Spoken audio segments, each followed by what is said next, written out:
my dad played at a professional level in Spain, and my brother played for Atletico Madrid for 11 years and Spain, and won the Olympic gold in '92 and played in Euro '96 against England.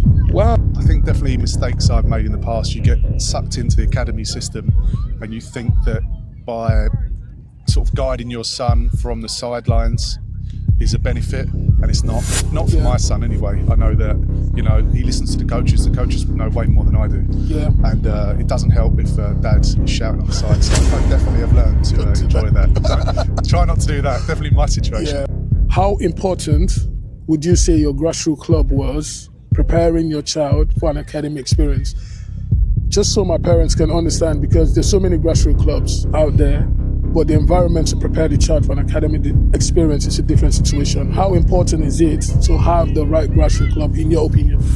Well, a lot of parents are doing the right things. They've got coaches, they go on one-to-one session, but these coaches don't really know what they're doing. The parents are investing the right money, but their child is not getting sufficient training to elevate their child's development. For you, how were you able to find a good coach to support your child's development? That's a good question. Step by step, if you were to rewind time back now, that your boy's 7, still playing for grassroots with the experience and for my grassroots parents listening, what sort of things should they be doing with their child at 7, step by step, practical things that they can be doing with their child to prepare their child for an academic experience? Sure, that's a good question, I think.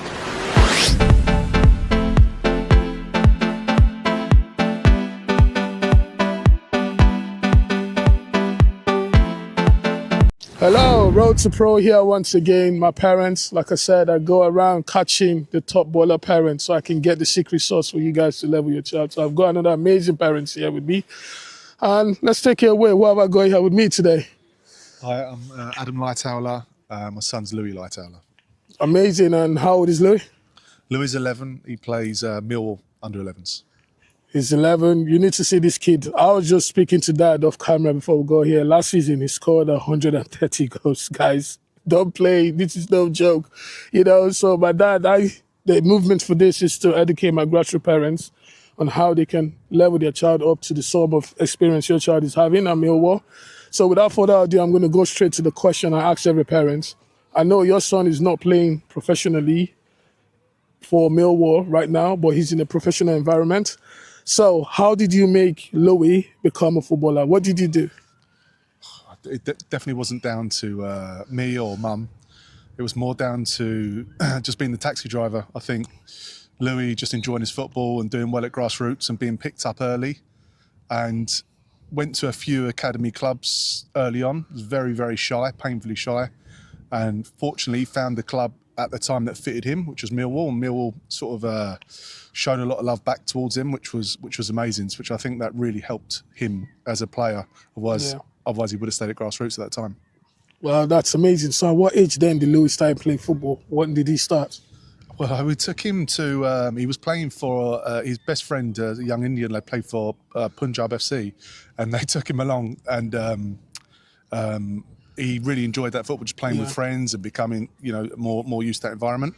Yeah. And then he played his first game and scored just lots and lots of goals, which was like, made us realise, oh, okay, hold on, let's take this. Maybe he does need to play for a team regularly, and that was where the start of it really. That's amazing. So at what age are we talking about at this point? That was 7, I think 6, 7. So he started at 6, 7. I've spoken to a couple of parents here today. Their kids started at 3, 4. Yeah. So your boy started at 7. So did he just go straight into a grassroots, or were you doing stuff with him at home? No, he went straight into Grassroots. It was actually a dinner lady that said to us that he should go and play in a team from school because he was standing out. But he was always quite tall. Yeah. So he had a little physical advantage being a bit taller, but an older brother who was quite aggressive. So that always helps. Yes, the older brothers always help, to be honest. So now he started 7, straight into a grassroots team. But yourself, did you come from a footballing background? What's your story? Well, yeah, my dad played at a professional level in Spain, and my brother played for Atletico Madrid for 11 years and Spain. And won the Olympic gold in '92 and played in Euro '96 against England. Wow, so it's in the family then, we can say that. So that's amazing. So now with your boy now, 7, now interest by Millwall to go in. What was the difference then? What did you see the transition is, in your opinion, your son transitioning from grassroots now into an academy environment? I think the biggest difference was playing with players that are of a really good standard and a good level, and the way they connect, the chemistry, learning from other players in different positions, and also the coaching was a big thing. And also, we're fortunate at Millwall, the coaches have been amazing. We have other coaches outside of Millwall, and that whole environment, playing with other players from different teams, it's a big deal. It's great for Louis' development, and that's the key thing really. He's only 11, so development's key. Yeah. So what was what happened then? How did your boy get scouted then? So did the scouts approach you? What was the dynamics? What happened in that situation? If you could just explain that to my grassroots parents. Yeah. So originally we was playing for a local academy team who set up fixtures for professional teams. So we kind of played against Fulham. She did really well, and then we had a fixture with Millwall, and a chap called Keaton brought us in there, and he was really good straight from the beginning, wanted to know all about us as parents, about background, and he took a big decision for us with him being there and how committed he was to us as a family. So we took that on board, and that was the right decision from an early point, to be honest. Well, that's amazing. Some parents would like to flirt around with multiple clubs before they make a decision. So you were just happy with what you saw at the time, and you guys were just happy to just stick with Millwall straight on. That's amazing. So now, your boy now is making that transition. He started late at 7. What did you then do to help him?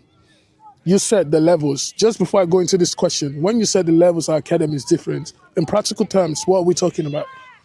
I had to pause the video real quick. My parents, yes, use. My football dad, my football mom, my football parents and my ballers. You guys are watching the videos, but you're not already subscribed to the channel. I need you to subscribe, guys. Make sure post now, and subscribe, like and comment. This is the motivation for the game that we love, so I can keep traveling to all these places and get the information to move your child from grassroots to pro. Okay, so now make sure you subscribe, like and share, okay, for the community. Let's get to 2 million subscribers by the end of this year. Peace. Now let's go. Do it now. I think more that obviously there is an ability difference between, there are really good grassroots players that need that opportunity to be in that academy system. Yeah. There's not much of a difference, or if any, it's just about having that opportunity, I think, more than anything else. But there are, everyone in that academy system are of a good quality, and I think just playing with the players, just the way they thought, the thought process, the movement, technical ability, strength, striking ability in both feet. I think that just learning in that environment and with the right coaches is really important. So did your boy go into this environment having those attributes, or did you have to help him to gain those attributes? He had certain attributes, like really good physical strength and good at striking the ball. Yeah. And I think that he's improved massively on his technical ability and his movement, because he's a taller boy. So we've been concentrating more on agility. Yeah. And that's really helped him. And to be fair, Millwall as well, they're pointing out, they're always looking to develop the boys and giving you pointers of what to focus on. Yeah. And that's the key thing. I think, 11 years old, they've got so much more growing and, and ability to achieve and development to achieve. Yeah. That I think it's really important that development just happens gradually. Yeah. So that's amazing. Now, for my football parents, a lot of them have got kids at grassroots. Yeah. The kids are athletes, they're fast, they're strong, they've got balance. Yeah. But for most of them, maybe the kid could be lacking technique and etc. You mentioned you've got other coaches outside of Millwall. Why do you decide to have extra coaches to support your son? That's a good question. I think really when you're in a team, there's obviously several of you in the team. So sometimes you might need to focus more on technical ability. Well, then we'll have a one-to-one coach that will just purely focus on technical, or working on his weaker foot, for example, or movement and agility, like running, for example. We have an athlete coach that we work with. So I think those areas, if you're already a natural athlete, I think it's a massive benefit at this age group. So I think just work on the bits that you're weak on, and they're going to naturally develop. So now, this is why I'm running this channel, to educate parents with the right information. But a lot of parents are doing the right things. They've got coaches, they go on one-to-one session, but these coaches don't really know what they're doing. The parents are investing the right money, but their child is not getting sufficient training to elevate their child's development. For you, how were you able to find a good coach to support your child's development? That's a good question. We've been through a few coaches. The key thing for our son is that he connects with the coach and listens and wants to learn, because no point being somewhere where there's no connection.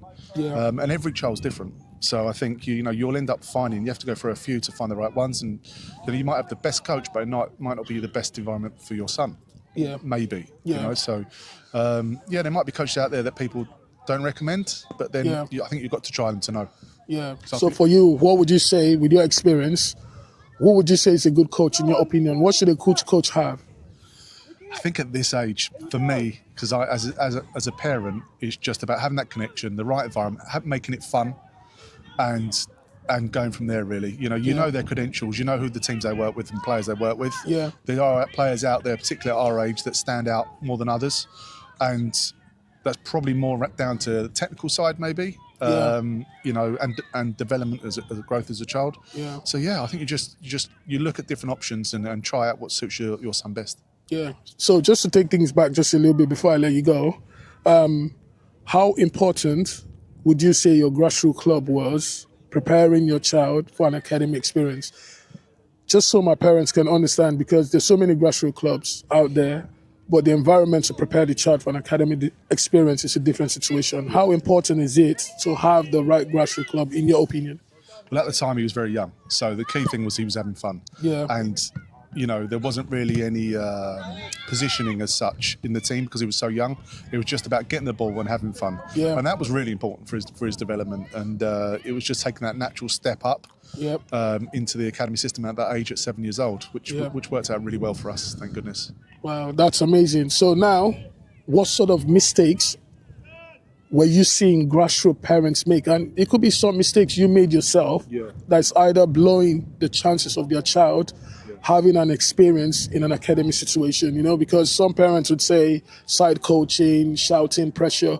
For you, what sort of things are you seeing grassroots parents do, or mistakes yourself have made as well in the past?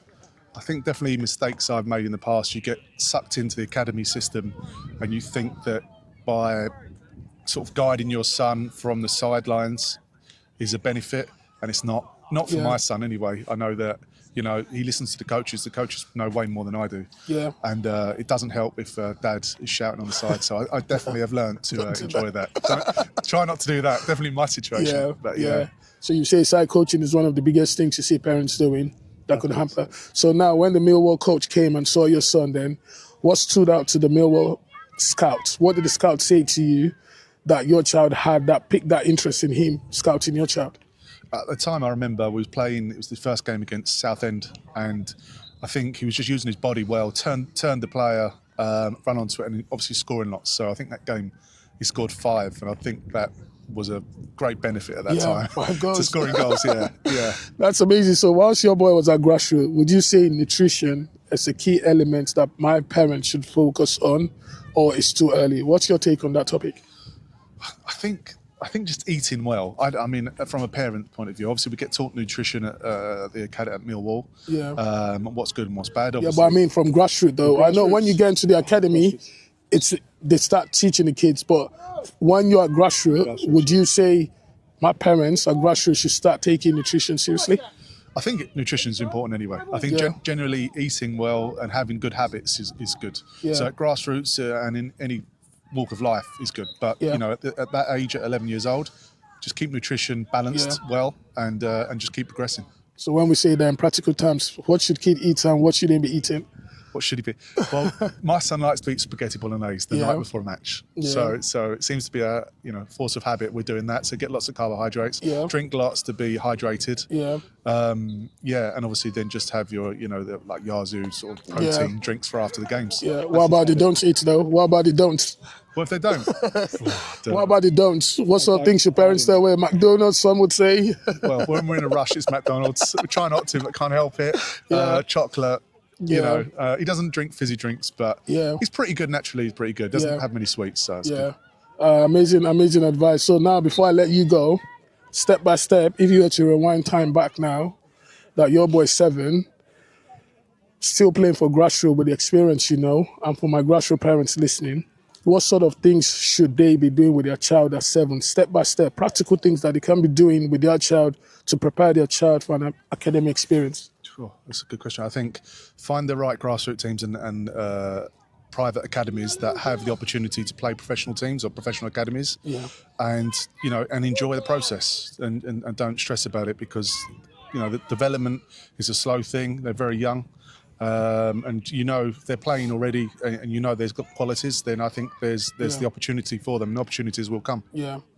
And lastly, have your child suffered any form of rejection before, even for you as a parent? Have you guys had any form of rejection during your journey in the past? Yeah, originally, when I think it was under 7, under 8s, we was at a couple of clubs. We was at Palace, and they sort of asked him that it's not for them. Fulham, albeit that we was a bit further out the way because you had to be within a certain distance. Yeah. So we was still at Charlton and Millwall, but Millwall offered very early before he could sign at the right age for under 9s. So we was quite fortunate with that, and Millwall took, really took to us, and we took to them. So when you got those setbacks from the clubs like Palace saying maybe he's not ready and stuff like that, how were you able to manage that situation as a parent and also with your child? That's a good point. To be fair, we was already with Millwall and Charlton, so we was kind of flirting between 4 different clubs. So knowing that Millwall were there and they had that support, it gave Louis the ability to go and try other clubs as well. And we was always honest with Millwall and said, look, do you mind if we trying out? They were always honest with us, said it's not a problem. Amazing. Last question, I promise. Is football nature or nurture in your opinion? Is what, sorry? Football nature or nurture in your opinion? Some would say it's nature, some would say nurture. Do you know what? I think it's a little bit of both. I think you've got this natural ability, like you say, whether it's athletic, or the technical ability. But then it is a bit about nurture. I think this development is key, and they develop at different ages and different rates. So if you see there's something there, just keep going, because it will happen. That's amazing. My parents, we've heard a lot of gems from these parents, a lot of inside tips, tricks that you can apply to your child. Make sure you say a big thank you in the comments below to the parents, because I go around catching these parents, top parents with top athletes as well. His son already scored 130 goals last season. So whatever I'm saying, you've got to take notes, okay? On to the next episode. Peace, guys. My parents, yes, use my football dad, my football mom, my football parents and my ballers. You guys are watching the videos, but you're not already subscribed to the channel. I need you to subscribe, guys. Make sure post now and subscribe, like and comment. Let's get to 2 million subscribers by the end of this year. Peace now, let's go, do it now.